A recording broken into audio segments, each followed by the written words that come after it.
All right, Newton's third law of motion can be summed up by the phrase, for every action, there is an equal and opposite reaction.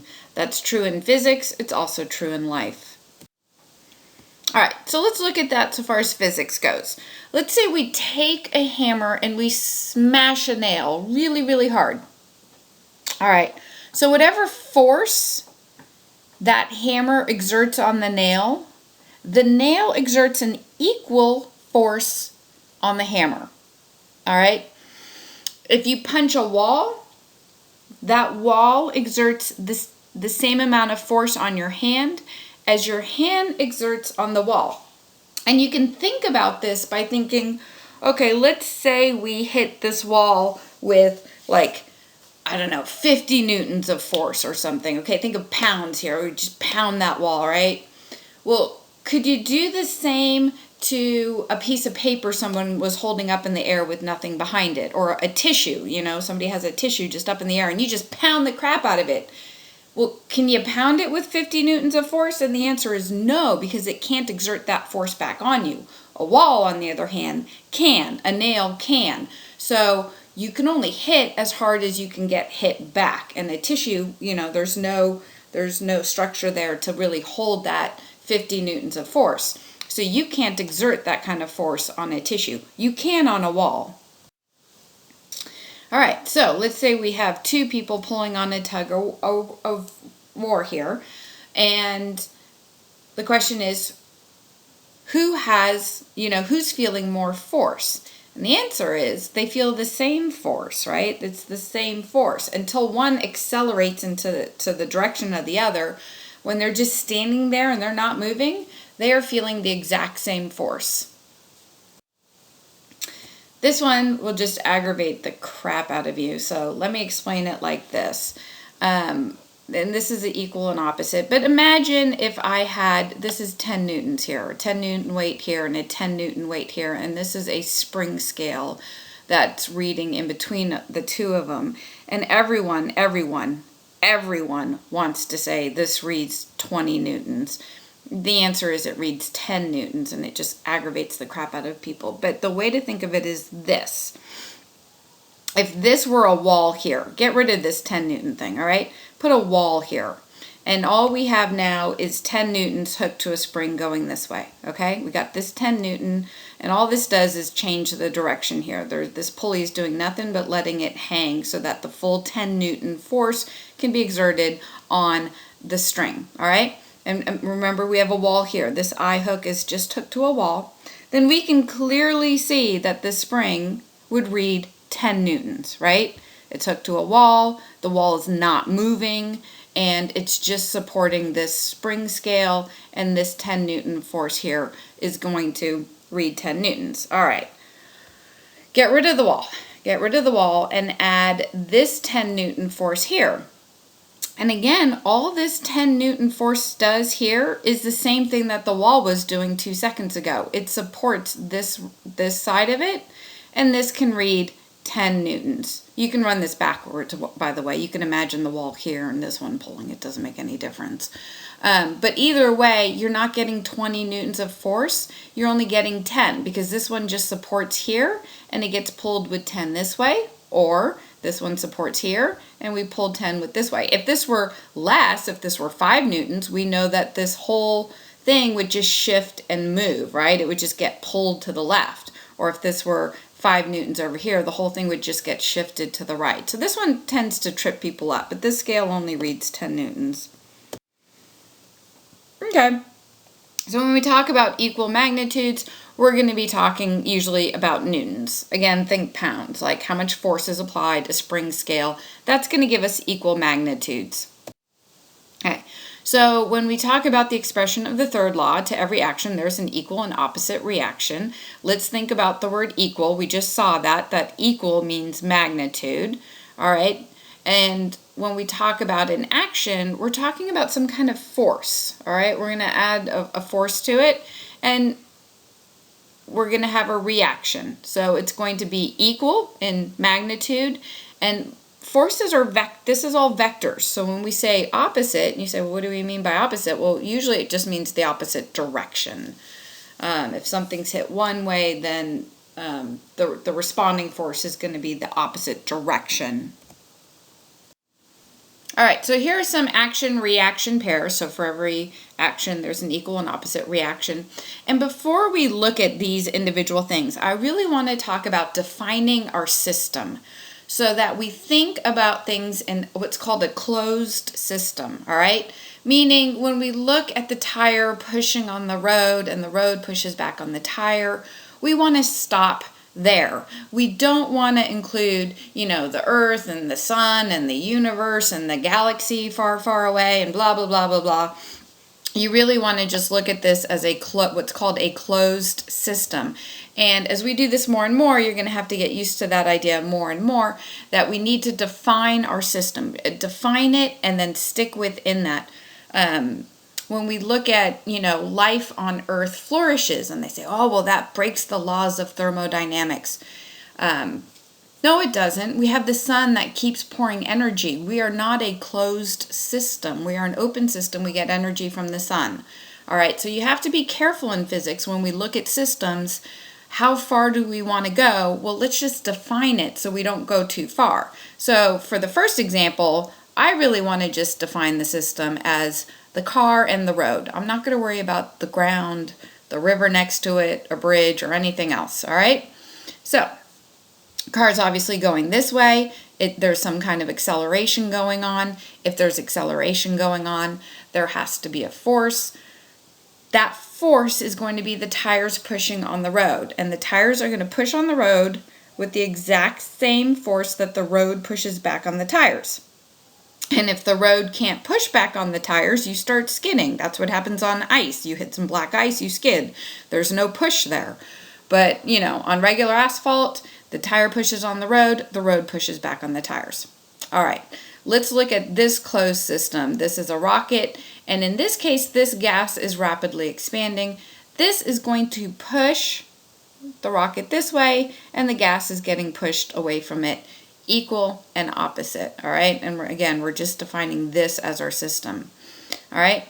A man pulls on a spring. So he pulls on the spring, and as hard as he pulls on that spring, the spring pulls back on him. We can see that by the spring stretching out.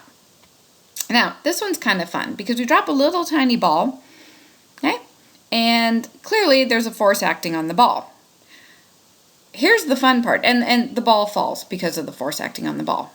Well, does the earth have a force acting on it toward the ball that's equal and opposite?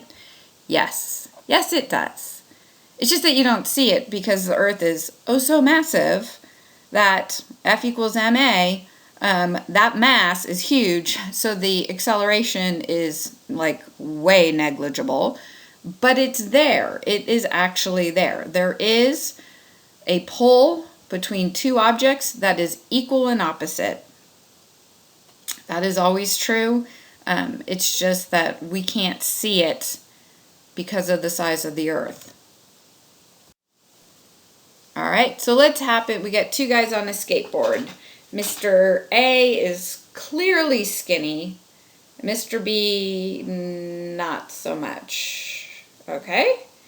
So, what happens when they pull, whether Mr. A pulls or Mr. B pulls, or when they both pull?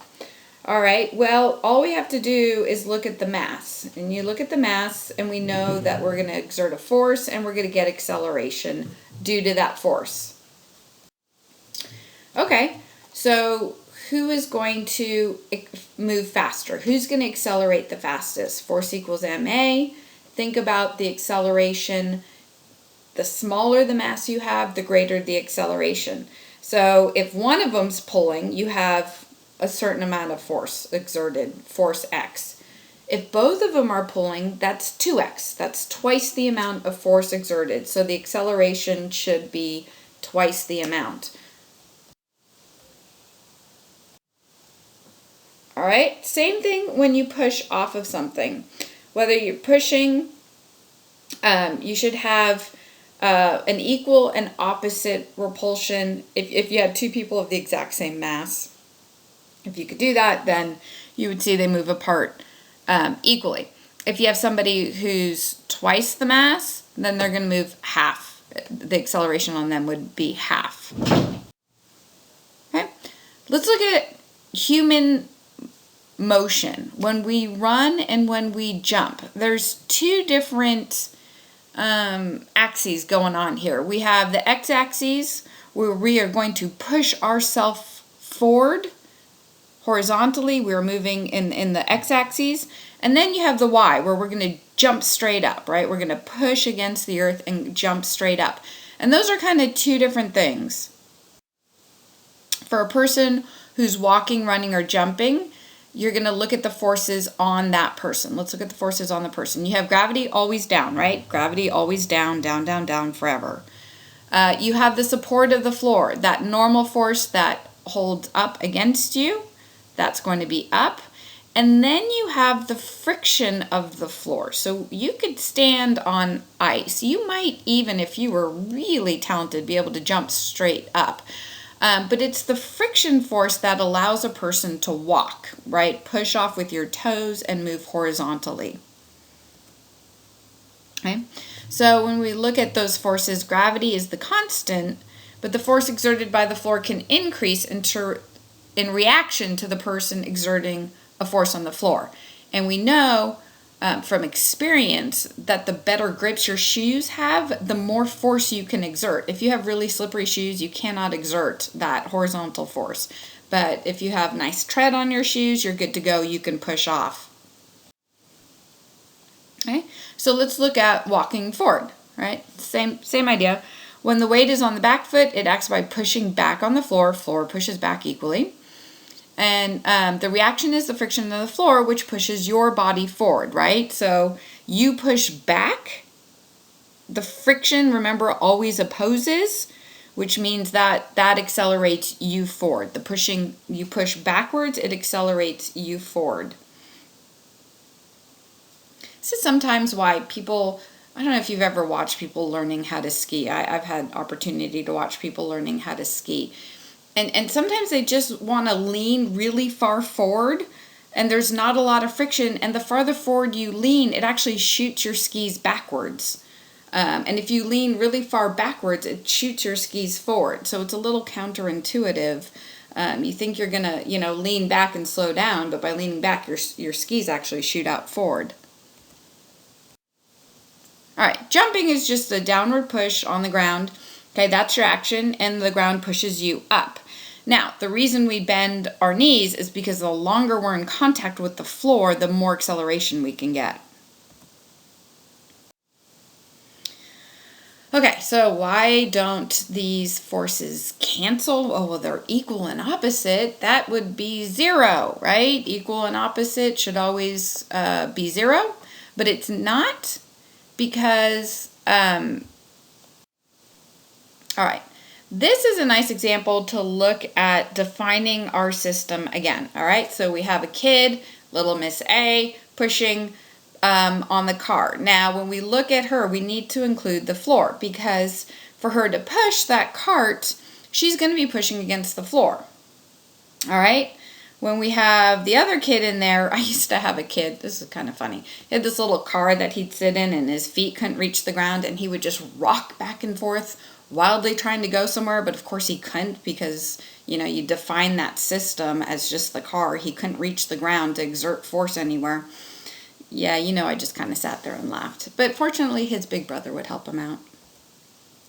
All right, so the force on Miss A is to the left. How can she move forward to the right? And we've already said because we need to define the system as including the floor in this case. Okay, if the floor had zero friction, yeah, they're not going to go anywhere. Nope, they're just going to sit there.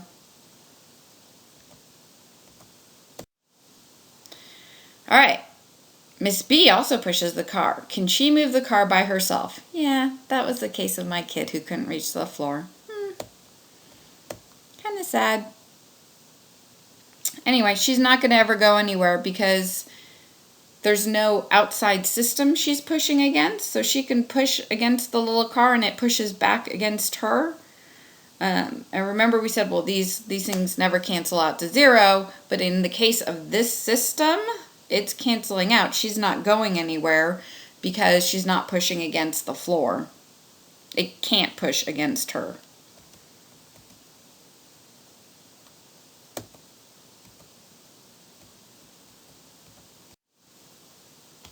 All right, so we circle back around to vectors here, adding forces. We're going to look at the net force, and we have to consider the angle for that. So if you're pushing a boat forward, and everyone's on the backside, you're good. If everyone's on the side just pushing against each other, those would cancel out and you wouldn't get forward motion. So we need to start looking at vectors. All right, when we look at vectors, remember, we've already talked about this, but this is good review. You have an object, you have a force on it, 20 newtons to the right. You have a force B on it, 10 newtons at some angle. We can use the parallelogram rule. Remember, we can take these and move them head to tail. So I can either decide to move this one over here, or I could decide to move this one up here. It's the same thing. It doesn't matter. As long as you move them head to tail, one goes up, one goes over, it doesn't matter. Just get them head to tail. You'll end up with your resultant. All right, there's the resultant. And the parallelogram rule, I always just think of it as head to tail. Just move one head to tail and find a resultant, and it'll work just fine for you.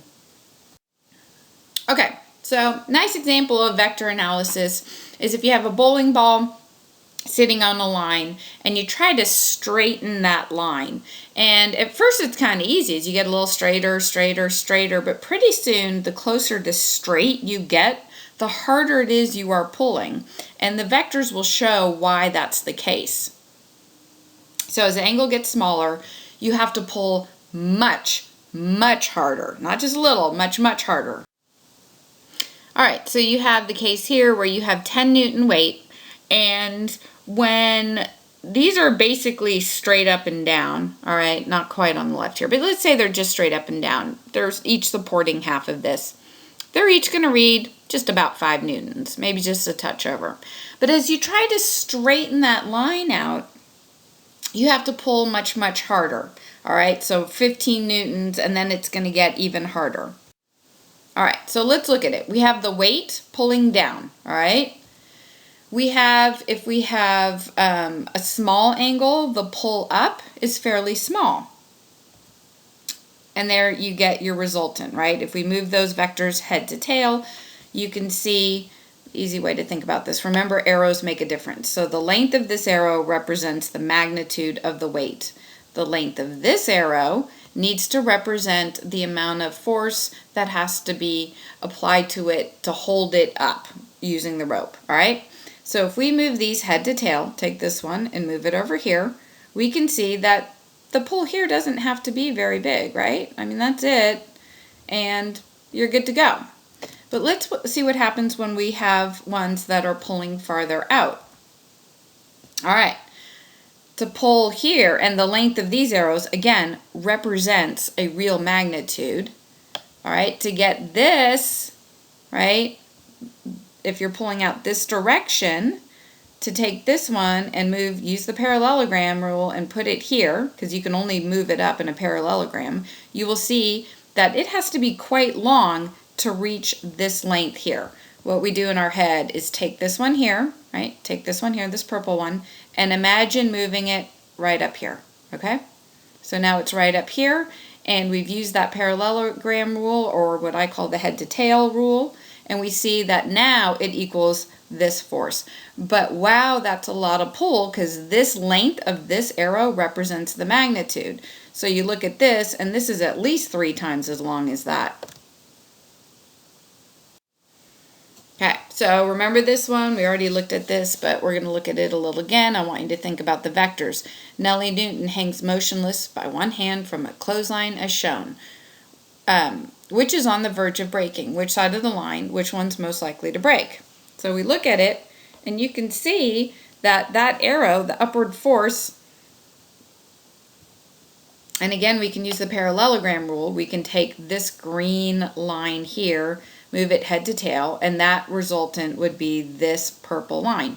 We know this purple line has to equal Nellie Newton's weight. There's some arrow that's not shown here aiming straight down. That's her mass times gravity, all right? And this is going to equal out. You can see that this one, the right one, is much, much longer. That literally represents the force on it. That's going to equal out the force supporting her. So we know the one on the right-hand side is supporting, it looks like about double the weight there.